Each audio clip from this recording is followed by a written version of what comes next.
Welcome to Wisdom Trek with Gramps. I am Guthrie Chamberlain, and we are on day 2377 of our trek. The purpose of Wisdom Trek is to create a legacy of wisdom, to seek out discernment and insights, and to boldly grow if you have chosen to grow before. In today's Wisdom Nugget, I'll guide you through the vast landscapes of biblical wisdom. Today we're continuing our journey through the book of Ecclesiastes, and we'll be exploring Ecclesiastes chapter 7, verses 1 through 14 from the New Living Translation. So follow along as I read. A good reputation is more valuable than costly perfume, and the day you die is better than the day you were born. Better to spend your time at funerals than parties. After all, everyone dies, so the living should take this to heart. Sorrow is better than laughter, for sadness has a refining influence on us. A wise person thinks a lot about death, while a fool thinks only about having a good time. Better to be criticized by a wise person than to be praised by a fool. A fool's laughter is quickly gone, like thorns crackling in a fire. This also is meaningless. Extortion turns wise people into fools, and bribes corrupt the heart. Finishing is better than starting. Patience is better than pride. Control your temper, for anger labels you a fool. Don't long for the good old days. This is not wise. Wisdom is even better when you have money. Both are a benefit as you go through life. Wisdom and money can get you almost anything, but only wisdom can save your life. Accept the way God does things, for who can straighten what He has made crooked?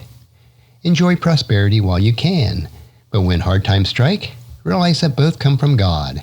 Remember that nothing is certain in this life. Solomon begins by emphasizing the value of a good reputation. He says it's more valuable than costly perfume and declares that the day you die is better than the day you are born. He encourages us to spend our times at funerals rather than at parties, as everyone dies, and the living should take this to heart.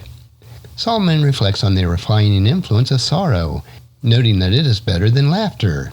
He contrasts the mindset of the wise who think a lot about death with that of fools who think only about having a good time. Solomon advises that it is better to be criticized by a wise person than to be praised by a fool. He compares the fleeting nature of a fool's laughter like thorns crackling in a fire, declaring it to be meaningless.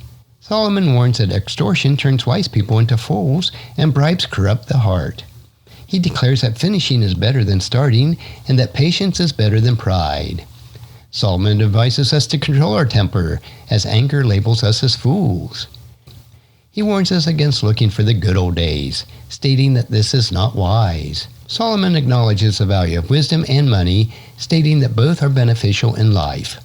He emphasizes that while wisdom and money can get you almost anything, only wisdom can save your life. Solomon advises us to accept God's action, recognizing that we cannot straighten what He has made crooked. He encourages us to enjoy prosperity while we can, but to remember that hard times also come from God. He reminds us that nothing is certain in this life. As we reflect on Solomon's word, there are several key takeaways that we can glean. The first one is the value of a good reputation. Solomon emphasizes the value of a good reputation and encourages us to consider the reality of death. Second, the refining influence of sorrow. He reflects on the refining influence of sorrow and the importance of thinking about death.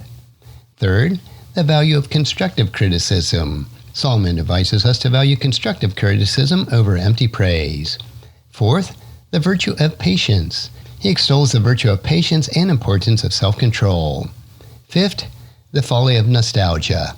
Solomon warns us against longing for the past and encourages us to accept God's sovereignty. And sixth, the superiority of wisdom.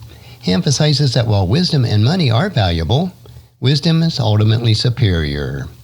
So as we continue on our journey, let's remember the value of a good reputation, the refining influences of sorrow, the importance of wisdom and patience. And let us not be consumed by the pursuit of wealth or the desire for praise, but instead, let's seek wisdom and contentment in all circumstances. So join me next time as we delve further into the book of Ecclesiastes. Until then, keep seeking God's wisdom, keep cultivating patience, and keep making a positive impact on the world around you. And if you found this podcast insightful, please subscribe and leave us a review. Then encourage your friends and family to join us and come along with us tomorrow for another day of Wisdom Trek, creating a legacy. And thank you so much for allowing me to be your guide, your mentor, and most importantly, I am your friend as I serve you through the Wisdom Trek podcast and journal. As we take this trek of life together, let us always live abundantly, love unconditionally, listen intentionally, learn continuously, lend to others generously, lead with integrity, and leave a living legacy each day. I am Guthrie Chamberlain, reminding you to keep moving forward, enjoy your journey, and create a great day every day. See you next time for more daily wisdom.